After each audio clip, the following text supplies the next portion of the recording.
There are 4 key skill sets that agents that make over $1 million a year have that agents making 6 figures or less per year don't have. In this video, I'm going to explain what those 4 skill sets are so that you can develop them, which is going to ultimately lead you to being a 7-figure per year agent. What's up, guys? My name is Tony Anczer with eXp Realty. Our group helps thousands of agents every year scale their business the modern way. And I'm excited to talk to you about this skill set because we spend a lot of time on personal development within our group, the Wolf Pack, and we help people that have a different perspective and start to think differently about things that are going to allow them to elevate their life, to take their business across 7 figures, because we've seen this work. You know, our goal is to help 1,000 realtors make over 7 figures per year. And when we start looking at this, we want to talk about the 4 skill sets that $1 million agents have, that the ones that have not yet broken that threshold with or don't have. Now, a caveat before we get started. When I'm talking about having it, it is having it at the highest degree. And what I mean by that is that all these 4 things we're going to talk about are not binary.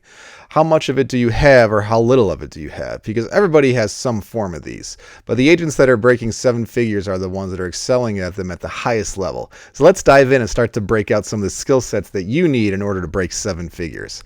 Number 1 is managing your emotions. And this is really important. We talk a lot about bounce back time within our organization with the Wolf Pack. Bounce back time is how long does it take you to bounce back when something negative happens? And it's going to be inevitable. You're going to be dealing with nonsense and things like that, you know, that really grind your gears and ticks you off or makes you sad. There's no way to avoid it. But the ones that win, the ones that break 7 or 8 figures, are the ones that have a short or the shortest bounce back time, which is how long does it take them to have something that's negative and then turn it around and get back on track with their goals. Because when you look at it, for example, a lot of realtors can lose a listing or their friend decides to go with a different agent, and that's emotionally destroys them for days, sometimes weeks. Like sometimes they just never seem to get over it, and it continues to play on their mind. Whereas if you look at the agents that are crushing it and breaking that 7-figure threshold, they're the ones that will take 5 minutes to just, be upset about it, get the emotions out, do something that allows them to increase their bounce back time, which is usually like going to the gym or jamming out to a certain song.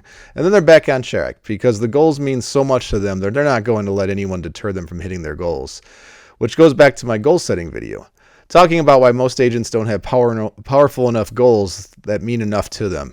So when you start looking at real estate, it is a roller coaster constantly. Your emotions are tied to your transactions, whether you want to admit it or not. If you do 5 deals in a month for the average agent, you're over the moon. But if you do 0 deals for 3 months, you're in the gutter. And unfortunately, that means your emotions are constantly going up and down like that. And when you're in a peak, oftentimes you're excited and then you let off the gas. Then you're in a dip, oftentimes because you're depressed, overwhelmed, and anxious that you can't operate at a high level and you're not making progress that you need to get back to that peak.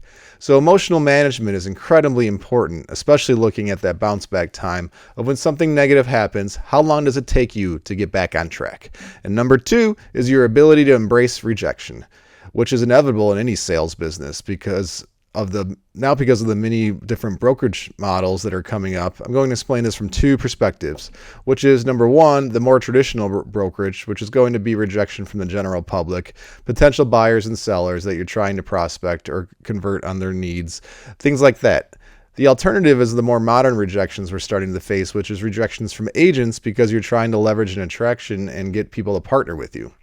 Let's talk about that because number 1, rejection is inevitable. Number 2, the big thing a lot of people struggle with is that they take rejection personally.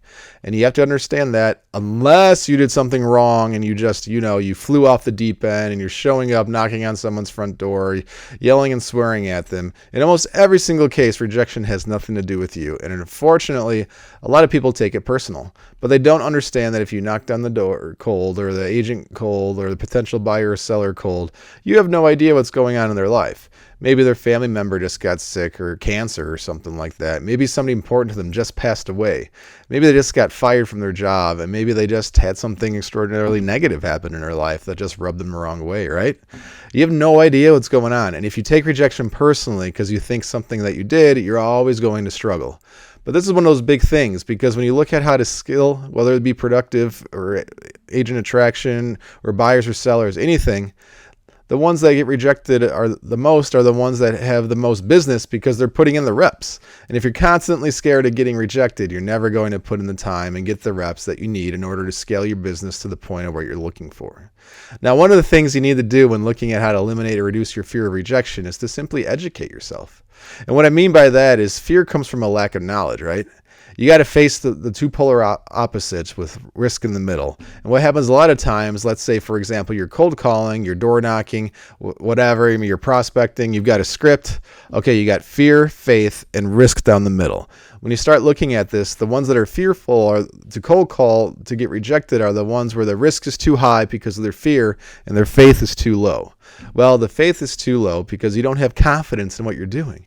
If you knew you had the knowledge that your script was perfect, that every single time you knew it was going to convert, how confident would you be to go prospect?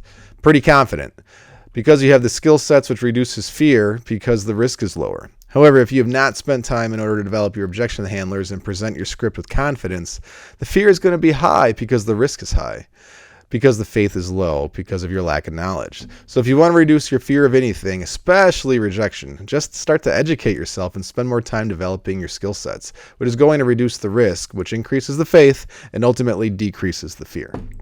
Number 3 is the ability to capture and multiply attention. So this is ultimately what brand awareness is, right? If you look at any top producing agent in any market, they're the ones with the strongest personal brand, not the strongest brokerage brand.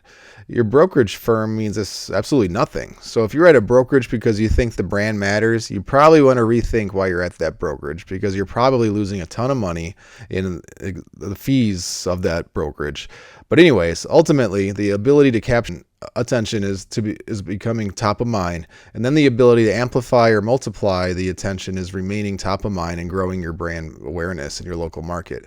So this is agents that understand how to position themselves with the unique personal brand, how to differentiate themselves from other agents in any market, and then how to use things like social media, marketing and advertising, even physically, in order to amplify that attention so that they can not just become but remain on top of mind and scale. Because the agent that knows the most people and who the most people know is usually always going to be the agent that does the most deals. So that's why it's really important to understand that you need to treat real estate business as a business, not just a hobby, not just a solopreneur type thing. But there are different divisions of this. You need to understand marketing. You need to understand advertising. You need to understand the different elements that go into capturing and multiplying attention. Otherwise, you're always going to stay in the small, continue to work for years and years and years to help build up your name because you haven't found ways to create leverage that's going to allow you to multiply that at scale. Now, the 4th one is creating leverage of your time and your income. Now, previously, most people attempted to do this in a way that many are realizing is not the most efficient way, which is maybe one of these 3 ways. If we look at this way, number 1, starting a brokerage. Number 2, starting a traditional team. And number 3, investing into real estate with your active income. You know, based on the continuum, it's not really the best way to do it, because if you explore it, creating a brokerage, well, a lot of people think that it's going to create leverage of your time and your income, but ultimately your expenses skyrocket and you've got no exit strategy or no flexibility with your lifestyle. And because expenses increase, your income might increase, but your profit usually decreases or it's not at the same multiple that you'd be looking for. And again, it becomes an adult daycare. You deal with attrition, you deal with all kinds of risk liability, and basically it's like anti-leverage compared to what most people think.